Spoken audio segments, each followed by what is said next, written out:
আসসালামু আলাইকুম। আমি অষ্টাদশী আপনাদের সামনে উপস্থাপন করছি ফাবিহা বুশরা নিমু আপুর লেখা একমুঠো খাঁচের চুড়ি উপন্যাসের ৪র্থ পর্ব। সকালের মিষ্টি রোদের মধ্য দিয়ে হেঁটে যাচ্ছে চৈতালি আর তানহা। গল্প করতে করতে কখন যে কলেজের কাছে পৌঁছে গেছে সেদিকে খেয়াল নেই চৈতালির। চৈতালির কলেজটা তানহার চাচার বাসা থেকে আরও ১৫ মিনিট দূরে। তানহার চাচার বাসার সামনের রাস্তা দিয়েই প্রতিদিন কলেজে যেতে হয় চৈতালিকে। ভাবি, চলে এসেছি। ওইদিকে কোথায় যাচ্ছ? আমার কিন্তু খুব ভয় লাগছে। তুমি কি কোনো অন্যায় করেছ? চোরের মতো ভয় পাচ্ছ? স্যারকে বিরক্ত করেছি। তোমাকে এসব শিখিয়েছি আমরা, কলেজে এসব করতে আসো? তোমাকে তো আগেই সবটা বলেছি, এখন বকছো কেন? তানহা কোনো কথা বলল না, চুপচাপ সামনের দিকে এগোতে লাগলো। আবিরের খোঁজ করতেই জানা গেল আবির ক্লাসে আছে। 10 মিনিট পরেই আবিরের ক্লাস শেষ হবে। এখন 10 মিনিট অপেক্ষা করতে হবে। চৈতালি তার সব ফ্রেন্ডদের সাথে তানহার পরিচয় করিয়ে দিল। আবিরকে বের হতে দেখে চৈতালি সবার থেকে বিদায় নিল। চৈতালি এক প্রকার দৌড়ে আবিরের সামনে দাঁড়ালো। স্যার, আমার গার্ডিয়ান নিয়ে এসেছি। আমার রুমে নিয়ে এসো, তারপর কথা বলছি। তানহা একটু দূরে দাঁড়িয়েছিল, পেছন থেকে আবিরকে খেয়াল করেনি। চৈতালি আবিরের কাছে এসে তানহাকে বলল, ভাবি চলো, স্যার তার রুমে যেতে বলেছে তোমাকে। দুজন মিলে আবিরের রুমে গেল। অনুমতি নিয়ে রুমে প্রবেশ করলো। আবির আর তানহা দুজন দুজনকে দেখে কিছু মুহূর্তের জন্য থমকে গেল। তানহা তুই? চৈতালি, তোর কে হয়? স্যার, আপনি ভাবিকে কিভাবে চিনেন? তানহা, তোমার ভাবি? হ্যাঁ, কিন্তু আপনি ভাবিকে কি করে চিনেন? তুমি একটু বাহিরে যাও, তোমার ভাবির সাথে কথা আছে। চৈতালি কোথাও যাবে না। এখানে আমরা চৈতালিকে নিয়ে কথা বলতে আসছি। যা কথা বলার চৈতালির সামনেই বলতে হবে। আমি চৈতালিকে নিয়েই কথা বলবো, কিন্তু কথাগুলো ওর সামনে বলাটা ঠিক হবে না। চৈতালি, তুমি আমার কথা শুনতে পাওনি? এখানে কেন দাঁড়িয়ে আছো? চৈতালি মাথা নিচু করে চলে গেল। তানহার বেশ বিরক্ত লাগছে। চৈতালির কলেজের টিচার তার আবির ভাই, জানলে কখনোই আসতো না তানহা।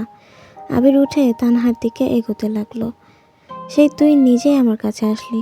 দেখ, আমি কিন্তু তোর কাছে যাই নাই। তুই নিজে পায়ে হেঁটে আমার কাছে এসেছিস। আমি এখানে ব্যক্তিগত কথা বলতে আসি নাই। আপনি নিশ্চয়ই আমাকে ব্যক্তিগত প্রশ্ন করার জন্য ডাকেন নাই। ব্যক্তিগত প্রশ্নের জন্যই ডেকেছি। তোর আদরের ননদ 1 বছর ধরে ছ্যাঁচড়ার মতো আমার পিছনে ঘুরঘুর করছে। আজকাল ওর বিরক্ত করা বেশি হয়ে যাচ্ছে। আমি নিতে পারছিলাম না, তাই ওর গার্ডিয়ান রেখেছি। আগে যদি জানতাম চৈতালির ভাইয়ের সাথে তোর বিয়ে হয়েছে, তাহলে এতদিন তোদের বাসার জামাই হয়ে যেতাম রে তানহা। আমার ননদ আজকের পর থেকে আপনাকে বিরক্ত করবে না। আশা করি আমি আপনাকে বোঝাতে পেরেছি। আর কিছু বলার থাকলে বলুন, আমাকে বাসায় যেতে হবে। আচ্ছা, তোর কালো জামাই এত ধলা বোন কেমনে হলো রে? না মানে, তোর জামাই কালো, তোর শাশুড়ি কালো, চৈতালি এত ফর্সা হলো কি করে? আজকাল তো ফর্সা হবার জন্য অনেক ক্রিম বের হয়েছে। রাতে নাইট ক্রিম দিয়ে দিয়ে নিজের চামড়া সাদা করেছে। আপনি একজন শিক্ষক, ভাবতে আমার রুচিতে বাড়ছে। ফর্সা হলে যদি সুন্দর হতো, তাহলে আপেলের চেয়ে মূলার দাম বেশি হতো। আমার জামাই মোটেও কালো না। আমার জামাই আমার স্বপ্নের পুরুষ, আমার শ্যাম পুরুষ। পৃথিবীর সব থেকে সেরা মানুষটি হলো আমার জামাই। চৈতালির কথা বলছেন? আমার শ্বশুর অনেক সুন্দর ছিলেন। আমার শ্বশুরের গায়ের রং ফর্সা ছিল। আমার শাশুড়ির গায়ের রং শ্যামলা।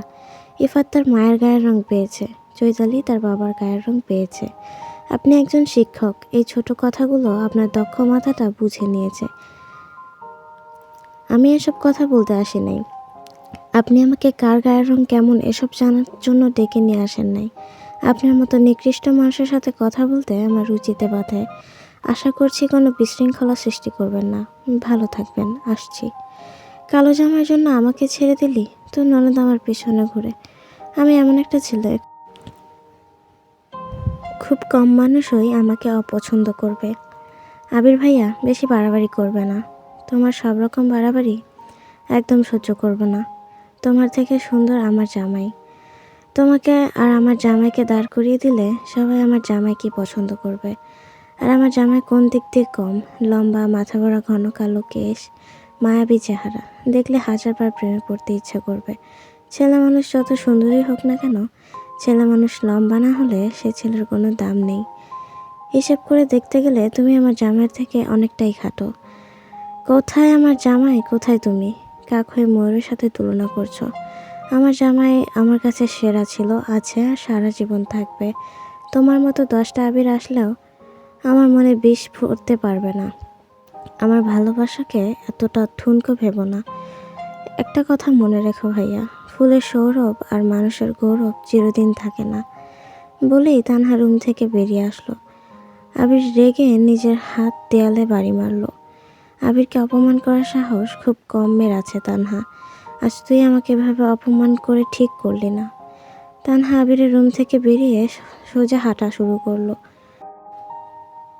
আর এক মুহূর্ত এই কলেজে থাকবে না তানহা। আবিরের সাথে কথা বলার সময় তানহার বারবার ইফাদের কথা মনে পড়ছিল। ইফাত যদি জানতে পারে সে আবার আবিরের সাথে কথা বলেছে, কি করবে আল্লাহ জানে। ভয়ে চুপসে আছে তানহা। শীতের দিন, তবুও মৃদু মৃদু ঘাম জমা হচ্ছে তানহার কপালে। চৈতালি উতলা হয়ে বাহিরে দাঁড়িয়ে আছে, ভিতরে কি হচ্ছে তা জানার জন্য।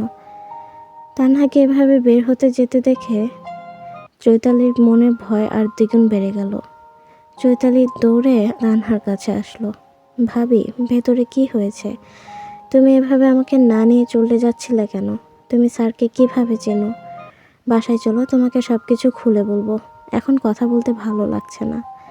ভাবি, আমার খুব চিন্তা হচ্ছে, সংক্ষেপে একটু বলো। তুমি আমার আবির ভাইয়ের পেছনে ঘুরবে না। এমন বেয়াদব ছেলে তুমি ডিজার্ভ করো না। আবির ভাইয়ের থেকে ভালো ছেলে তুমি ডিজার্ভ করো। যে ছেলে মেয়েদের সম্মান দিতে জানে না, এসব ছেলের আশা না করাই ভালো। আমি থাকতে তোমার জীবন নষ্ট হতে দিব না চৈতালি। রাজকুমার এনে দিব তোমাকে। তুমি আর আবির ভাইয়ের পিছনে ঘুরবে না। কিন্তু কেন ভাবি? আমি আবির স্যারকে অনেক ভালোবাসি। আমার পক্ষে স্যার ছাড়া অন্য কাউকে মেনে নেওয়া সম্ভব না। প্রথম ভালো লাগা তো, তাই এমন মনে হচ্ছে। ভালো লাগা, ভালোবাসা, মায়া কোনোটাই সারা জীবন থাকে না চৈতালি। একটা সময় সব উড়ে যায়। শূন্য স্থান কখনো শূন্য থাকে না চৈতালি। ধুলাবালি দিয়ে হলেও তা পূর্ণ হয়ে যায়। তোমার শূন্যস্থান একদিন সঠিক মানুষ এসে পূর্ণ করে দেবে। তুমি অনেক ভালো মেয়ে চৈতালি, তুমি ভালো কিছু ডিজার্ভ করো। আমার ভালো কিছু চাই না ভাবি, আমার আবির স্যারকে লাগবে। স্যার তোমার পরিচিত, প্লিজ স্যারকে তুমি বোঝাও। আমরা বাসায় গিয়ে কথা বলবো। বাহিরে দাঁড়িয়ে কথা বলা আমি পছন্দ করি না। চৈতালি আর তানহা দুজন হাঁটতে শুরু করলো। দুজনের মাঝে পিনপিনে নীরবতা কাজ করছে। কেউ কোনো কথা বলছে না। একজনের মন খারাপ, আরেকজনের মনে ভয়। তানহা হঠাৎ করেই পেছনে তাকালো। আবির তাদের দিকে এগিয়ে আসছে। তানহা আবিরকে দেখে চৈতালির হাত শক্ত করে ধরে জোরে হাঁটা শুরু করলো। দুজন মিলে কত প্ল্যান করে আসছিল। আজকে অনেক ঘুরবে, হাঁটবে, সাজার জিনিস কিনবে। কিন্তু আবির নামক ব্যক্তিটি সব কিছু নিমিষেই সব আশা মাটি করে দিল। কিছু দূর যেতেই তানহা ইফাতকে দেখতে পেল। ইফাতের সাথে একটা ছেলে আছে, দোকানে কি যেন দেখিয়ে দিচ্ছে। ইফাত এখনও তানহাদের দেখা নাই। তানহার ভয়ে গলা শুকিয়ে আসছে। চৈতালি, তুমি জানো আমাকে কে মেরেছিল? কে আমাকে সংসার ছেড়ে চলে আসার কথা বলেছিল? কে ভাবি? আমি তোমাকে বলবো। আমার একটা শর্ত আছে। আমার কথা শোনার পর একদম উত্তেজিত হবে না। আবির ভাই যদি পেছনে থেকে ডাকে, মনের ভুলেও পেছনে তাকাবে না। তানহার কথা শুনে চৈতালি পেছনে তাকালো। আবিরকে দেখে মুখে হাসির রেখা ফুটে উঠল। আমি তোমাকে পিছনে ঘুরতে নিষেধ করছি চৈতালি, কিন্তু কেন তাকাবো না ভাবি? স্যার কিছু বলতে আসছে হয়তো। তুমি শুনবে না কে আমাকে মেরেছিল? কিন্তু ভাবি, স্যার, তোমার স্যারই আমাকে ভরা রাস্তার মধ্যে মেরেছিল। তোমার স্যারই বলেছিল আমি যেন তোমার ভাইকে ডিভোর্স দিয়ে তার কাছে চলে যাই। তানহার কথা শুনে চৈতালি দাঁড়িয়ে পড়ল। অদ্ভুতভাবে বুকের মাঝখানে চিনচিন ব্যথা অনুভব করলো চৈতালি। চোখে পানি এসে ছলছল করে উঠল। খারাপ মনটা নিমেষে আরও খারাপ হয়ে গেল। কি বলছো ভাবে এসব? তার মানে স্যারের মনের রানী তুমি? রাস্তার বিপরীত পাশে তাকাও চৈতালি, দেখতে পাচ্ছ তোমার ভাইয়াকে? আবির ভাইয়ের জন্য আমাদের মধ্যে এখন মনোমালিন্য চলছে। তুমি কি চাও তোমার ভাইয়া আর আমার সম্পর্কটা আরও খারাপ হয়ে যাক? চৈতালি দুপাশে মাথা নাড়িয়ে বোঝালো সে চায় না। তাহলে আমার হাত ধরে হাঁটা শুরু করো।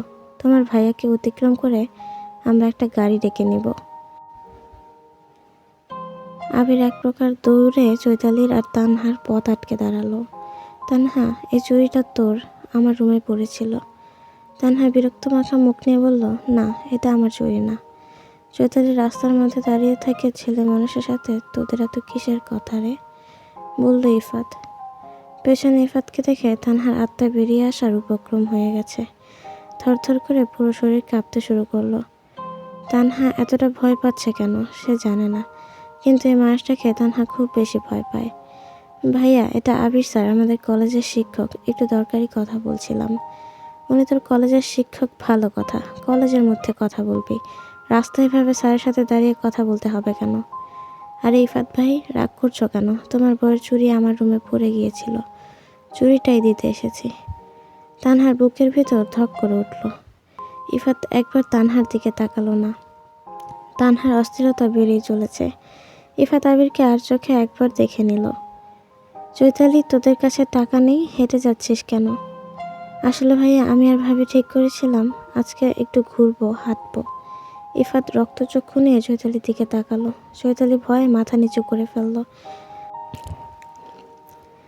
আবির ইফাতের হাতে চুড়িটা দিয়ে চলে গেল। ইফাত চৈতালিকে আলাদাভাবে ডেকে নিয়ে দূরে গেল। তানহা অসহায় দৃষ্টিতে দুজনের দিকে তাকিয়ে আছে। ইফাত কেন তার সাথে কথা বলছে না? আবার রাগ করলো ইফাত। ভাবতেই বুক চিরে কান্না আসছে তানহার। একটু পরে চৈতালি আসলো। চৈতালির চোখে মুখে ভয়ের ছাপ স্পষ্ট। কাঁপা কাঁপা গলায় বলল, ভাইয়া তোমাকে চলে যেতে বলেছে, আমি তোমাকে গাড়িতে তুলে দিচ্ছি, গাড়িওয়ালা তোমাকে বাসার সামনে নামিয়ে দিবে। এই নাও টাকা, ভাইয়া দিয়েছে। তুমি যাবে না চৈতালি? ভাইয়া তানভীর ভাইয়ের সাথে কাজে আসছে, ভাইয়ার সাথে যেতে বলেছে আমাকে। আমাকে চলে যেতে বলছে কেন? আমিও থাকবো তোমাদের সাথে। কিন্তু ভাইয়া তোমাকে যেতে বলেছে, তুমি কথা বাড়িও না ভাবি, বাসায় চলে যাও। চৈতালি একটা গাড়ি দাঁড়া করালো। বাসার ঠিকানা দিয়ে সুন্দরভাবে তানহাকে নামিয়ে দিতে বলল। তানহা একবার ইফাতের দিকে তাকিয়ে গাড়িতে উঠে বসলো। তানহা চলে যেতেই চৈতালি দৌড়ে ভাইয়ার কাছে চলে গেল। ভাইয়া, ভাবি চলে গিয়েছে, তুই এখন আমার সাথে চল, তোর খবর আছে। আমি যা বলবো তা না শুনলে কঠিন শাস্তি পাবি তুই। চৈতালি মাথা নিচু করে ফেলল। ইফাত হাঁটছে, ইফাতের পেছনে পেছনে চৈতালি হাঁটছে। ভেতরে ভয় কাজ করছে। একদিকে তানহার চিন্তা, আরেকদিকে তার ভাইয়ের চিন্তা। নিজেকে পাগল পাগল মনে হচ্ছে চৈতালির। তানহা বাসায় এসে চুপচাপ হয়ে বসে আছে। অশান্ত মনটাকে কিছুতেই শান্ত করতে পারছে না তানহা। ইফাত চাইলেই পারত তানহার মনটাকে শান্ত রাখতে, কিন্তু ইফাত তানহার সাথে কথাই বলল না। আচ্ছা, ইফাত কি আমাকে বাসা থেকে বের করে দিবে? ওনাকে না দেখে আমি কিভাবে থাকবো? সব বাজে চিন্তা এসে তানহার মনে হানা দিয়েছে। তানহার কাছে কোনো জাদু থাকলে নিমিষেই সব দুশ্চিন্তা দূর করে দিত। অপেক্ষার প্রহরগুলো এতটা দীর্ঘ হয়, সহজে কাটতেই চায় না। চাতক পাখির ন্যায় ইফাত আর চৈতালির জন্য অপেক্ষা করছে তানহা, কিন্তু তাদের আসার নামে কোনো খোঁজ নেই। সারা দিন পেরিয়ে বিকাল গড়িয়ে আসছে। ফুটপাতের রাস্তা ধরে হাঁটছে ইফাত আর চৈতালি। চৈতালির মুখ বাংলার পাঁচের মতো হয়ে আছে। রাগের দৃষ্টিতে ভাইয়ের দিকে তাকাচ্ছে বারবার। ইফাতের মুখ গম্ভীর্য ভাব বিদ্যমান। দুজন বাসার কাছে চলে এসেছে। চৈতালি রেগে বলল, ভাইয়ার বাচ্চা, তুমি এত খারাপ আগে জানলে? চৈতালির কথা শুনে ইফাত পেছন ঘুরে দেখতে লাগলো। চারিদিক ঘুরে চৈতালির দিকে তাকালো। এভাবে কি খুঁজছো? আমার বাচ্চাকে? তুই তো আমার বাচ্চাকে ডাক দিলি, কোথায় আমার বাচ্চা? এখন আমাকে আমার বাচ্চা দে। তুমি সেই খারাপ ভাইয়া, আমি ভাবিকে সব বলে দিব। ইফাত রাগের দৃষ্টিতে চৈতালির দিকে তাকালো। চৈতালি দৌড়ে বাসার মধ্যে চলে গেল। ইফাতও চৈতালির পেছনে পেছনে গেল। চৈতালি বাসায় এসে নিজের রুমে প্রবেশ করলো। তারপর নিজের রুমে দরজা বন্ধ করে দিল। ইফাত আসলে চৈতালিকে তাজাই খেয়ে ফেলবে। তানহা দুপুরে নামাজ পড়ে ইফাত আর চৈতালির জন্য অপেক্ষা করছিল। কখন যে ঘুমিয়ে গিয়েছে সে নিজেও জানে না। ইফাত রুমে প্রবেশ করে কিছুক্ষণ ঘুমন্ত তানহার দিকে তাকিয়ে থাকলো। একটা দীর্ঘশ্বাস ফেলে ফ্রেশ হতে চলে গেল। ইফাত খেতে বসেছে। রোকেয়া বেগম আর ইফাতের কথার আওয়াজে তানহার ঘুম ভেঙে গেল। তাড়াতাড়ি করে উঠে বসলো। ঘুমের রেশ এখনও কাটে নাই। ইফাদের গলার আওয়াজ শুনে বুকের ভেতর ধুকপুকানি আওয়াজ বাড়তে শুরু করেছে। আবারও সেই ভয় এসে মনে হানা দিয়েছে। একটু শান্তিতে ঘুমিয়েছিল। ইফাদের গলার আওয়াজ সব শান্তি নিমেষেই উধাও করে দিল। তানহা উঠতে যাবে তখনও ইফাত রুমে প্রবেশ করে। অসহায় দৃষ্টিতে ইফাতের দিকে তাকিয়ে আছে। ইফাত ফোনটা নিয়ে বেরিয়ে গেল। তানহা উঠে ইফাতের পিছু পিছু গেল। তানহাকে নিজের পিছনে দেখে ভ্রু কুঁচকে গেল ইফাতের। ইফাত আবার নিজের রুমে আসলো। তানহা ইফাতের পেছনে আসলো। তানহাকে উসখুস করতে দেখে ইফাত বলল, সমস্যা কি? এভাবে পিছু পিছু ঘুরছো কেন? বিশ্বাস করুন, আমি জানতাম না আবির ভাই চৈতালির কলেজের শিক্ষক। জানলে কখনোই যেতাম না। আবির ভাই যে চুরিটা আপনাকে দিয়েছে সেটা আমার চুরি না। তানহার কথা শুনে ইফাতের গম্ভীর চমকটা আরও গম্ভীর হয়ে গেল। ইফাত একদম স্তব্ধ হয়ে গেল। ইফাতের নীরবতা তানহাকে বেশি কষ্ট দিচ্ছে। মনের মধ্যে ঝড় বয়ে যাচ্ছে। ইফাত কি তানহার মনের অবস্থা দেখতে পাচ্ছে না? তাহলে কেন নীরব রয়েছে? ইফাতের থেকে কোনো উত্তর না পেয়ে তানহার দু চোখ বেয়ে অশ্রু গড়িয়ে পড়ছে।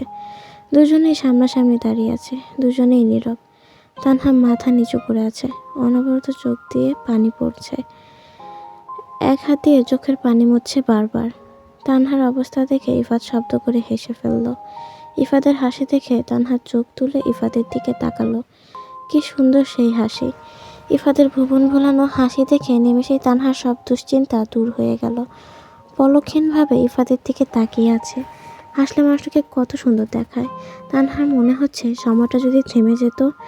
ইফাতের হাসি মুখটা দেখে 1000 বছর কাটিয়ে দিতে ইচ্ছা করছে তানহার। ইফাত নিজের হাসি কিছুতেই থামাতে পারছে না। ইফাতের হাসি দেখে তানহাও হেসে ফেলল। তানহার হাসি দেখে ইফাত হাসি থামিয়ে ভ্রু কুঁচকে তানহার দিকে তাকালো। তুমি হাসছো কেন? আপনি হাসছেন তাই? আমি তো একটা কারণে হাসছি, তুমি কারণ ছাড়াই হাসছো। আমার সামনে কেউ হাসলে আমার খালি হাসি পায়। তুমি না কান্না করছিলে, এখন হাসলে কেন? নাও আবার কান্না শুরু করো। তুমি আবার ছেলেদের সাথে কথা বলেছ, এটা তোমার শাস্তি। তানহা অসহায় দৃষ্টিতে ইফাতের দিকে তাকালো। ইফাতের কথা শুনে তানহার মনটা আবার খারাপ হয়ে গেল। তানহাকে অবাক করে দিয়ে ইফাত তানহার দুই গালে স্পর্শ করে যত্ন সহকারে দু চোখের পানি মুছে দিল। তুমি কান্না করছো কেন? তুমি কি কোনো অন্যায় করেছো পাগলি? আমি তোমাকে কিছু বলেছি? তোমার দু চোখ কান্না মানায় না। সব সময় হাসবে, দেখা তো তোমাকে হাসলে কত সুন্দর দেখায়। আপনি আমাকে আবার ভুল বুঝেছেন তাই না? আমি জানি। তানহা, তুমি একটা পবিত্র ফুল। আমি এই পবিত্র ফুলটাকে কিভাবে ভুল বুঝবো? আমি জানি আমার বউজান কেমন। তুমি আমাকে এতটাই খারাপ মনে করো? আমি কি এতটাই খারাপ তানহা, যে চোখের দেখা দেখে সত্যি মিথ্যা যাচাই না করে তোমাকে ভুল বুঝবো? তুমি আমার বাগানে ফোটা জ্যান্ত গোলাপ ফুল। আমি এই ফুলটাকে কিভাবে কষ্ট দিতে পারি? আমি তো তোমার সাথে এমনি এমনি এমন করছিলাম। তুমি রাগ করেছিলে, আমার সাথে কথা বলছিলে না। আমার অনেক খারাপ লাগছিল। আমি ইচ্ছে করে এমন করেছি। এমন না করলে তুমি আমার সাথে কথা বলতে না। এমন করলাম দেখেই তুমি আমার সাথে কথা বললে। তানহা হতভম্ব হয়ে ইফাতের দিকে তাকালো। আপনার মতো বাজে লোক দুটো দেখি নাই। আমাকে বোকা বানানো? আজকে রাতে আপনার ভাত বন্ধ। লক্ষ্মী সোনা বউ আমার, এমন করে না। তোমার জন্য সারপ্রাইজ আছে। আমার কোনো সারপ্রাইজ লাগবে না। ভয় আমার দম বন্ধ হয়ে আসার উপক্রম হয়েছিল, আর উনি মজা নিয়েছে। আপনি একদম আমার সাথে কথা বলবেন না। বের হন আমার রুম থেকে। এতক্ষণ ভেজে বেরোলোর মতো হয়েছিল। সত্যি কথা বলে দিলাম, এখন আমার রুম থেকেই আমাকে তাড়িয়ে দিচ্ছ। এই জন্যই বলে সত্যি কথার ভাত নাই। তানহা ঝাড়ু হাতে নিল, তেরে ইফাতের দিকে আসতে লাগলো। ইফাত দৌড়ে বাহিরে চলে গেল। তানহা রেগে দরজা লাগিয়ে দিল। ইফাত জোরে জোরে শ্বাস নিচ্ছে। কি মেরে বাবা, নিমিষেই রুম বদলে ফেলল। এই চৈতালি, দরজা খোল। আগে আমাকে 10,000 টাকা দিবে, তারপর তোমার জিনিস ফেরত পাবে। তুই ছোট মানুষ, এত টাকা নিয়ে কী করবি বোঝা আমাকে। তুমি ভাই নিরামিষ মানুষ, এসব জিনিসপত্র কিভাবে তোমার বউকে দিবে? এসব বরং আমার কাছেই থাক, আমি ব্যবহার করব। আমার কিন্তু খুব রাগ হচ্ছে চৈতালি, সন্ধ্যা হয়ে আসছে। আগে টাকা দেবে। তোর এত সাহস, তুই আমার মুখের উপর কথা বলিস? মার খেলে খাবো, তবুও টাকা নিব।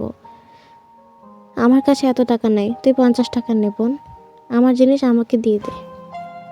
সারাদিন আমাকে খাটিয়েছ, আমাকে মাত্র 50 টাকা দিবে? তোমার জিনিস তোমাকে দিতে চেয়েছিলাম, কিন্তু এখন দিব না, লাগবে না তোর জিনিস। আমি বাসার বাহিরে চলে গেলাম। ইফাত রেগে পাড়ার মোড়ে চলে গেল। চৈতালি দরজা খুলে দেখলো ইফাত চলে গেছে। হতাশ হয়ে আবার নিজের রুমে চলে গেল। ঘড়ির কাঁটায় রাত 9টা ছুঁই ছুঁই। তানহা রান্নাঘরে তরকারি গরম করছে। চৈতালি মেঝেতে পাটি বিছিয়ে খাবার প্লেটগুলো নিয়ে এসে বসলো। রোকেয়া বেগম নিজের ঘরে আছেন। দরজার কলিং বেল বাজতেই চৈতালি উঠে গিয়ে দরজা খুলে দিল। তোর ভাবি কই? রান্নাঘরে তরকারি গরম করছে। ইফাতে কোনো কথা না বলে রান্নাঘরের দিকে গেল। তুমি একা একা রান্না করছো, আমি তোমাকে সাহায্য করি? তানহা রেগে ইফাতের শরীরে ঠান্ডা পানি ছুঁড়ে মারল। আল্লাহর কসম তানহা, শীত লাগে না? এভাবে কেউ ঠান্ডা পানি ছুঁড়ে মারে? আমি আলগা দরদ দেখাতে আসতে বলেছিলাম। রেগে তরকারি নিয়ে ড্রয়িং রুমে চলে গেল। ইফাত হতাশ হয়ে রুমে গিয়ে শার্ট চেঞ্জ করে আসলো। সবাই খেয়ে রুমে চলে গিয়েছে। ইফাত চৈতালির রুমে আসলো।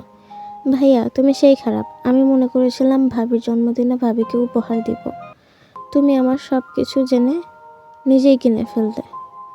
টাকা আমার, বউ আমার, কিনেছি, বেশ করেছি। এই ধর 3000 টাকা। আমি 10,000 টাকা চেয়েছিলাম, পারলে আম্মুর কাছ থেকে চেয়ে নে, আমার কাছে আর টাকা নেই। এখন আমার জিনিস আমাকে ফেরত দে। এখন দিয়ে দিচ্ছি, তুমি কিন্তু আম্মুকে বলে 7,000 টাকা নিয়ে দেবে। আমার আংটিটা সত্যি খুব পছন্দ হয়েছে ভাইয়া।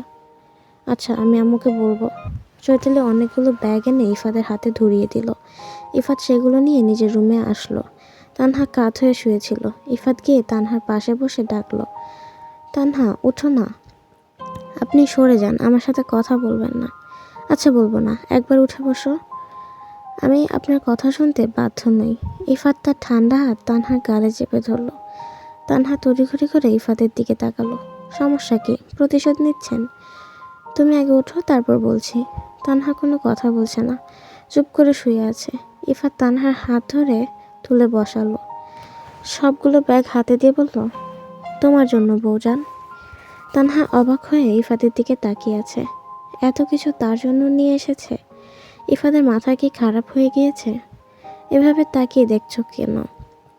সব কিছু খুলে দেখো, তোমার পছন্দ হয়েছে কি না।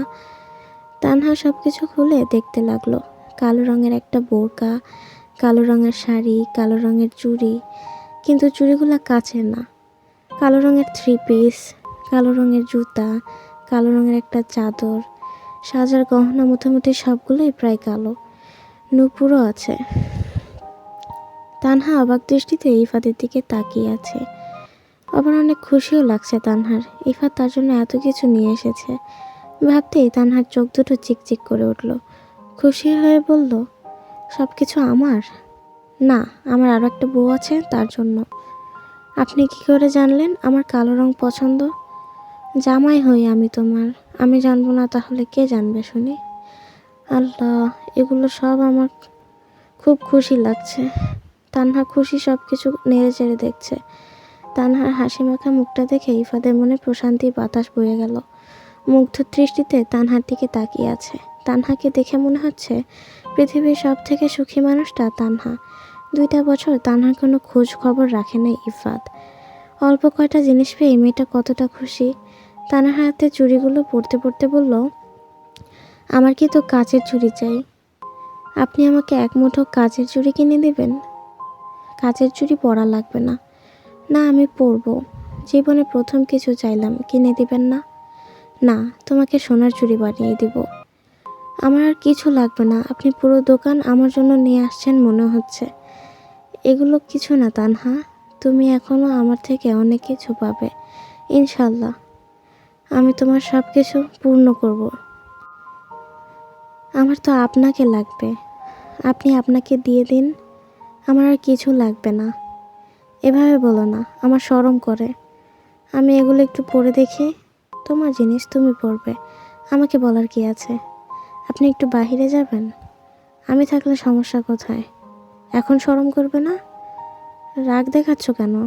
আমি বলেছি যাব না, একটা কথা বলতেই পারি না। সাপের মতো ফোঁস করে উঠে। বলতে বলতে ইফাত চলে গেল। তানহা কালো রঙের শাড়িটা পরে নিল। কালো রঙের শাড়িটা তানহার ফর্সা শরীরে একটু বেশি চকচক করছে। তানহার সৌন্দর্য দ্বিগুণ বাড়িয়ে তুলেছে। তানহার ঠোঁটে হালকা করে লিপস্টিক দিয়ে নিল। সে তো আর বাহিরে যাচ্ছে না, তার স্বামীর জন্যই সাজছে। তানহা দরজা খুলে দিয়ে ইফাতকে বলল, আমাকে কেমন লাগছে? সর্বনাশ করে ফেলছ। ইফাতের এমন কথায় তানহা ভড়কে গেল। কি করেছি আমি? বউ তুমি, এভাবে বাহিরে যাবে না। আল্লাহ, আমার বউ এত সুন্দর। কাক যদি ঠোঁটে করে নিয়ে চলে যায় তাহলে আমার কি হবে? তোমাকে অনেক সুন্দর লাগছে তানহা। সত্যি সুন্দর লাগছে? হ্যাঁ, সত্যি অনেক সুন্দর লাগছে, একদম পরীর মতো। একটু বেশি বলে ফেলছেন। আমার সাথে আসো। ইফা তানহাকে বিছানায় বসিয়ে দিয়ে তানহার পায়ে নূপুর পরিয়ে দিল। মাশাআল্লাহ, অনেক সুন্দর লাগছে আমার বউজানকে। তানহা লজ্জা পেয়ে মাথা নিচু করে ফেলল। তানহা, তুমি অনুমতি দিলে আমরা কয়টা ছবি তুলতে পারি। আপনি আমাকে ফেসবুক আইডি খুলে দিবেন? তুমি ফেসবুকের কথা কিভাবে জানলে? তোমার ফেসবুক ব্যবহার করা লাগবে না। আমি ফেসবুক খুললে আপনার সব কার্যক্রম ধরে ফেলবো ভেবে ভয় পাচ্ছেন? তুমি আমার ফোন নিয়ে সব কিছু দেখতে পারো। কিছু নেই আমার ফোনে। আমি মেয়েদের সবসময় ঘৃণা করি। আমাকেও? ইফাত মাথা নিচু করে ফেলল। আচ্ছা, আমি তোমাকে আইডি খুলে দিচ্ছি, তোমার ফোন নিয়ে এসো। তানহা ফোন নিয়ে আসতে গেল। ইফাত ফ্লোরে বসে পড়ল। নিজের বিছানা তৈরি করে ফেলল। তানহা ফোন নিয়ে এসে ইফাতের পাশে বসলো। ইফাত তানহার হাত থেকে ফোন নিয়ে ফেসবুক আইডি খুলে দিল। রিলেশনশিপের জায়গায় সিঙ্গেল দিবেন। ইফাত ব্রু কুঁচকে তানহার দিকে তাকালো। তুমি সিঙ্গেল? Pure single. আমাকে দেখে কি মনে হয় আপনার? ইফাত রাগী দৃষ্টিতে তানহার দিকে তাকিয়ে আছে। ওভাবে তাকিয়ে লাভ নেই, খাঁটি সিঙ্গেল মেয়ে আমি। এখন আমার ফোনটা আমার হাতে দেন। মিথ্যা কথা বলতে মুখ কাঁপছে না? আমি মিথ্যা কথা বললাম বুঝি? তা আমি কি মিথ্যা বলেছি শুনি? তুমি সিঙ্গেল কিভাবে হতে পারো? জলজান্ত তোমার একটা জামাই আছে। কে? আমার জামাই? আমি? আপনি স্বীকার করলেন আপনি আমার স্বামী। তাহলে সেদিন ফোন চেয়েছিলাম, আমাকে কেন আপনার ফোনটা দিলেন না? ইফাত তানহার প্রশ্নের উত্তর দিল না। ফেসবুক আইডি সব কিছু ঠিক করতে লাগলো। সুন্দর একটা বোরকা পরা মেয়ের ছবি প্রোফাইলে দিয়ে দিল। এই প্রথম তানহার নিজের ফোন আছে। আবির হাসনা বেগমকে বলেছিল তানহাকে একটা ফোন দিতে, কিন্তু হাসনা বেগম কিনে দেন নাই। আবিরকে বুঝিয়েছে ফোন পেলে তানহা খারাপ হয়ে যাবে। মায়ের কথায় যুক্তি আছে ভেবে আবির আর কিছু বলে নাই। ইফাত ফোনের দিকে মনোযোগী হয়ে আছে। নতুন ফোন, তানহার আগ্রহ একটু বেশি। তানহা ফোন দেখার জন্য ইফাতের গা ঘেঁষে বসেছে। ইফাত বিরক্ত হয়ে বলল, একটা কাজ করো, আমার কোলের মধ্যে এসে বসো। তানহা কোনো কথা না বলে কম্বলের মধ্যে দুটো ঢুকিয়ে দিয়ে ইফাতের কোলের মধ্যে বসে পড়ল। ইফাত চোখ গোল গোল করে তানহার দিকে তাকালো। দেখুন, ঠান্ডার মধ্যে ন্যাকামি করার ধৈর্য আমার নেই। এমনিতেই অনেকক্ষণ ধরে ঠান্ডার মধ্যে মেঝেতে বসিয়ে রেখেছেন, আমার ফোনটাও হাতে দিচ্ছেন না। বসতে বলেছেন বসেছি, এভাবে উজবুকের মতো তাকিয়ে থাকার কিছু নেই। তুমি আমাকে উজবুক বললে? তোমার ফেসবুক অ্যাকাউন্ট এখনই ডিলিট করে দেব। ফোন এখনই হাতেই পড়েনি, এখনই এমন পাগলামি করছো? নিজের হাতে ফোন পেলে আমাকে চিনবেই না। 2 বছর ছিলেন না, আমার ফোন ছিল না, আমি একা থাকি নাই। আমি কি আপনাকে ভুলে গিয়েছি? লাগবে না আপনার ফোন, আমি চলে যাচ্ছি। তানহা উঠে যেতে লাগলে ইফাত তানহাকে 2 হাতে আবদ্ধ করে ফেলল। এত রাগ করো কেন? আমি তো তোমার সাথে মজা করছি। এই নাও তোমার ফোন। লাগবে না। এতক্ষণ ফোন ফোন করে জীবন শেষ করে দিচ্ছিলে, এখন নিবে না কেন? আপনি কার নামে সিম তুলেছেন? কেন আমার নামে? আমি এই সিম দিয়ে অপরাধমূলক কাজ করব, আর পুলিশ এসে আপনাকে ধরে নিয়ে যাবে। আমারই ভালো, কোনো কাজ করতে হবে না, আমি জেলে বসে বসে খাবো। পুলিশের মার তো খান নাই, একদিন খেলে দ্বিতীয় দিন বলবেন না। দেখি আপনার ফোন দিন। দিতে পারি, আমার একটা শর্ত আছে। কি শর্ত? আমার সাথে কয়টা ছবি তুলতে হবে। আচ্ছা তুলব, এখন আপনার ফোন দেন। ইফাত নিজের ফোনটা তানহার দিকে এগিয়ে দিল। তানহা ফোন হাতে নিয়ে বলল, পাসওয়ার্ড বলুন। আমার কাছে দাও, আমি খুলে দিচ্ছি। আমাকে বললে আপনার সব টাকা পয়সা সব লুট করে নিব নাকি? আমার বউজান, আপনার মতলব কি বলেন তো? আমার কোনো মতলব নেই। তাহলে পাসওয়ার্ড বললাম, আপনি আমার বউজান বললেন কেন? আরে বোকা, আমার পাসওয়ার্ডই আমার বউজান। তানহা হতভম্ব হয়ে ইফাতের দিকে তাকালো। মানুষের পাসওয়ার্ড আবার এমন হয় নাকি? তানহা ফোনের দিকে মনোযোগ দিল। প্রথমে ইফাদের গ্যালারিতে গেল তানহা। সেখানে ইফাদের অনেক সুন্দর সুন্দর ছবি দেখতে পেল। চৈতালির, ইফাদের বড় ভাইয়ের, ইফাদের বাবার পারিবারিক ছবিও দেখতে পেল তানহা। সব কিছু মনোযোগ সহকারে দেখছিল তানহা।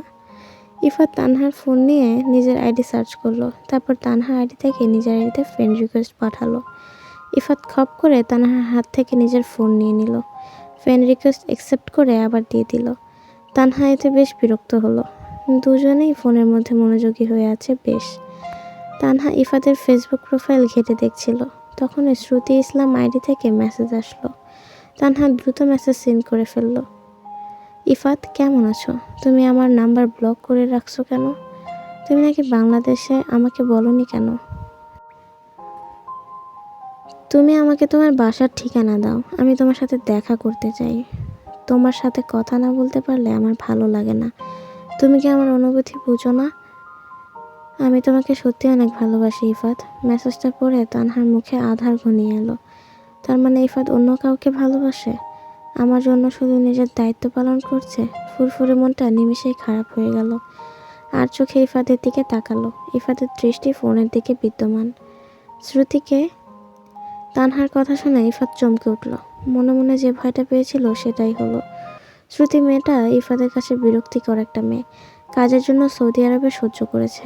বাংলাদেশে এসে শ্রুতির নাম্বার ব্লক করে দিয়েছিল। আজকে আসার সময় ইফাত শ্রুতির রিকোয়েস্ট ডিলিট করে দেওয়ায় বদলে অ্যাকসেপ্ট করে ফেলেছিল। ভেবেছিল বাসায় এসে আনফ্রেন্ড করে দেবে, কিন্তু তার আগেই তানহা দেখে ফেলল। কি সর্বনাশ! আমার সংসার শুরু হবার আগে যদি সবাই যুক্তি পরামর্শ করে ভেঙে দেওয়ার প্রচেষ্টায় নেমেছে।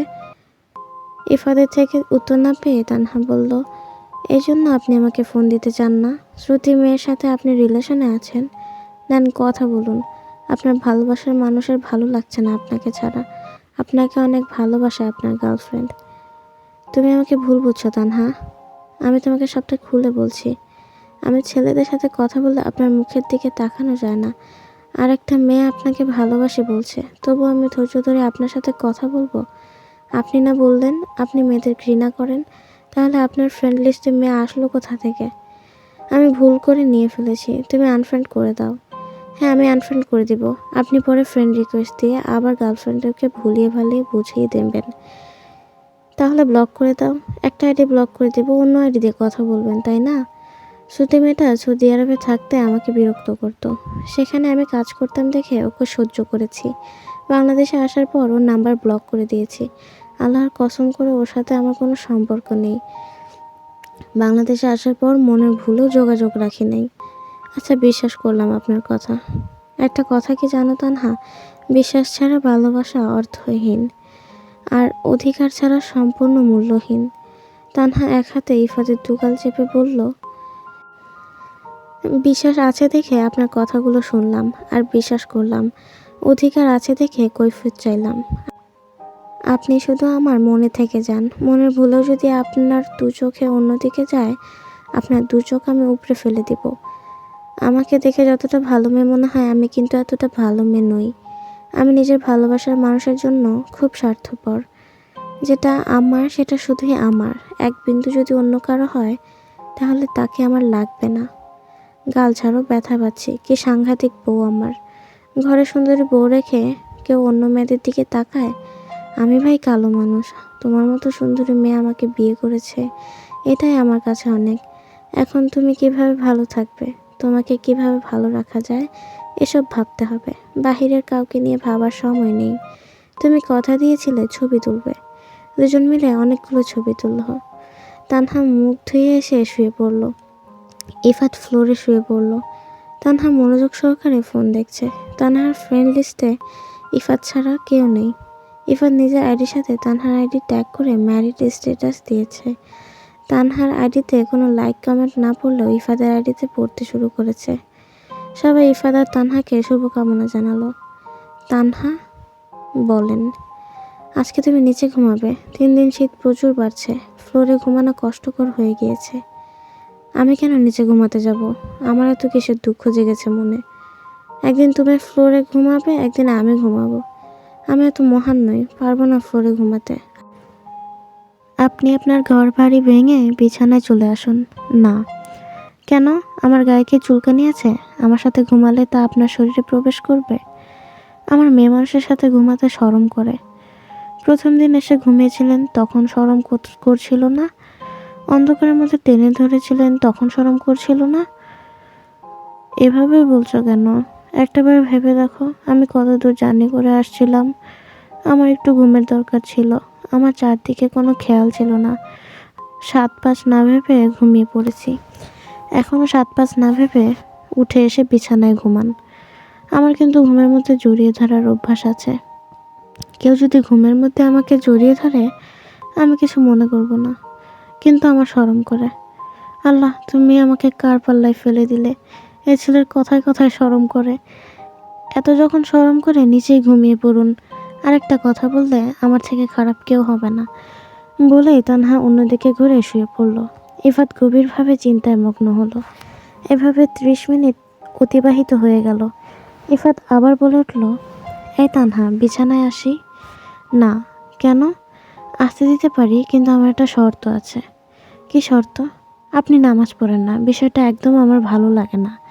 আমাকে অনেক কষ্ট দেয়। আপনি আমাকে কথা দেন ভোর থেকে আমার সাথে নামাজ পড়বেন। আচ্ছা, এই ব্যাপার। বউ, তুমি আমাকে আদর করে ডেকে দিবে। আমি উঠে নামাজ পড়তে যাব। বউ হয়েছো এতটুকু জানো না? সকালে স্বামীকে ভালোবেসে ভুলিয়ে ভালিয়ে বুঝিয়ে ঘুম থেকে তুলতে হয়। অবশ্যই তা আবার বলতে হবে, জামাই যান, আপনার জন্য সকালে ঠান্ডা পানি আমি রেডি করে রাখবো। ইফাত মুখটা বাংলার পাঁচের মতো করে ফেলল। এই তোমার ভালোবাসা? আপনি নামাজ পড়বেন না আর আমি আপনাকে ভালোবাসবো? কখনোই না। যদি নামাজ পড়েন তাহলে ভালোবাসবো, এর আগে না। বললাম তো নামাজ পড়বো। আমি এখন উপরে আসতে পারবো? আসুন। ইফাত নিজের ফ্লোরের সংসার ভেঙে সব কিছু নিয়ে তানহার সংসারের দিকে এগোতে লাগলো। বিছানা শুয়ে কম্বলের মধ্যে ঢুকে গেল। এত কিনারে শুয়েছেন কেন? পড়ে যাবেন, একটু এগিয়ে আসুন। তানহার কথা ইফাত একটু সাহস পেল। একটু এগিয়ে গেল। তানহা নিজের ফোনে ব্যস্ত। ফোন ব্যবহার করা একটু বেশি হয়ে যাচ্ছে। ইফাত রেগে বলল, তানহা, তোমার ফোন ব্যবহার করা একটু বেশি হয়ে যাচ্ছে। ফোন রেখে চুপচাপ ঘুমাও। ঘড়িতে দেখেছ কয়টা বাজে? 1টা বাজতে যাচ্ছে। আর একটু দেখেই ঘুমিয়ে যাব। অন্যদিন 11টার সময় ঘুমিয়ে যাও, 1টা বাজতে যাচ্ছে। এখনও তাকিয়ে আছো, ফোন কিন্তু ভেঙে ফেলবো। তানহা মন খারাপ করে ফোন রেখে দিল। ফোন বালিশের নিচে রেখে চোখ বন্ধ করে ফেলল। মনটা ফোন ফোন করছে তানহার। ইফাদের ভয়ে নিতেও পারছে না। কিছু সময় অতিবাহিত হবার পরে দুজনেই ঘুমিয়ে গেল।